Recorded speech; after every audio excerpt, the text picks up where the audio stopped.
Welcome back to the Morning Blend. There's a lot we have to teach kids, but getting them into healthy habits early in life can have a long and very positive impact on their well-being. Joining us now is Dr. Susan Maples with some great ideas for establishing good habits. Good morning to you, Doctor.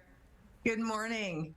It's so nice to have you joining us on the show. We talked earlier about compromise and why that's a healthy habit, and you have it relating to what kids eat. So kind of being fair about it and giving kids a little bit of this and not too much of it.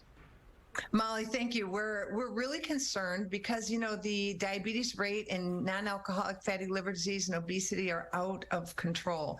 We really need to get back to basics. Kids eating closer to the vine, closer to whole foods. If sugar's the culprit for all this, well, ultra-processed food is the delivery truck, right? So we are now consuming 22 to 40 teaspoons of sugar a day, and the World Health Organization asks us to ratchet that down by 75% just for health. So we're really wanting kids to start looking at ingredients and being able to say, gosh, that is not going in my body. So we want to try to put kids in the driver's seat to focus on health. And that's not easy to do. It takes lots of conversation, lots of kids making some buying decisions using food apps that, you know, I love the app Foodeducate. Foodeducate. Yeah.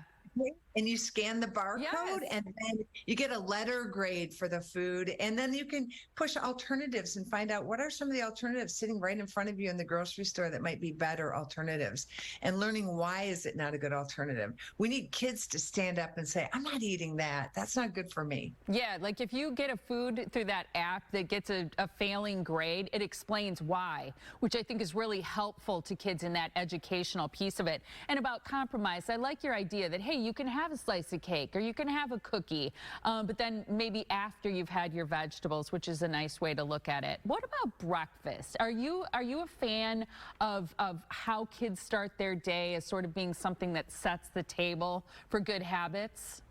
I will tell you that the primary culprit for sugar in our country, half of our liquids, our sugars are consumed through liquid beverages. And so we often start with fruit juice. And even though we think, well, fruit juice isn't that bad, it's lacking the fiber. So we want to start with a piece of fruit, a whole grain, some protein maybe, and definitely try to avoid breakfast cereal at all costs. I know that's hard, moms and dads, really hard, because we're so accustomed to cereal. But cereal is really glorified candy these days. I mean, if you just look at the sugar content, it's unbelievable. So you get that sugar spike that drops you down later, leaves you hungrier, leaves you more brain fogged, and that's not the way we want kids to start out. Also, watch the caffeine. 73% of kids between 6 and 12 are leaving school in the morning with caffeine. I mean, you got to watch the caffeine. Yeah, and mine are college age, and I can tell you it's way too much caffeine for young people, and I think that's hard in their brains. What do you think about moderation? My mom says you can eat everything, you just can't eat all of everything, which I think is sort of a good rule of thumb. How old is your mom? She's 81. Okay, so she grew up in a different era.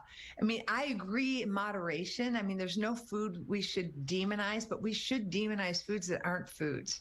So, you know, would you drink Lysol in moderation? You know, you have to take a look at what it is. And yeah, if it's a piece of chocolate cake, moderation. You don't want to be eating it all the time. But if it's, you know, if you have a choice between a chip that has 88 ingredients and a chip that has 3, like a classic potato chip or a classic corn chip like a Frito, would you choose the barbecued, spicy, gunked up Frito, or would you choose the plain? I would choose the plain. Yeah. One thing I really want to know how you feel about is what kids are drinking with the meals that they have. A lot of people pack a juice box, let's say, with lunch. Or how do you feel about milk? What's the best thing to drink while we're eating?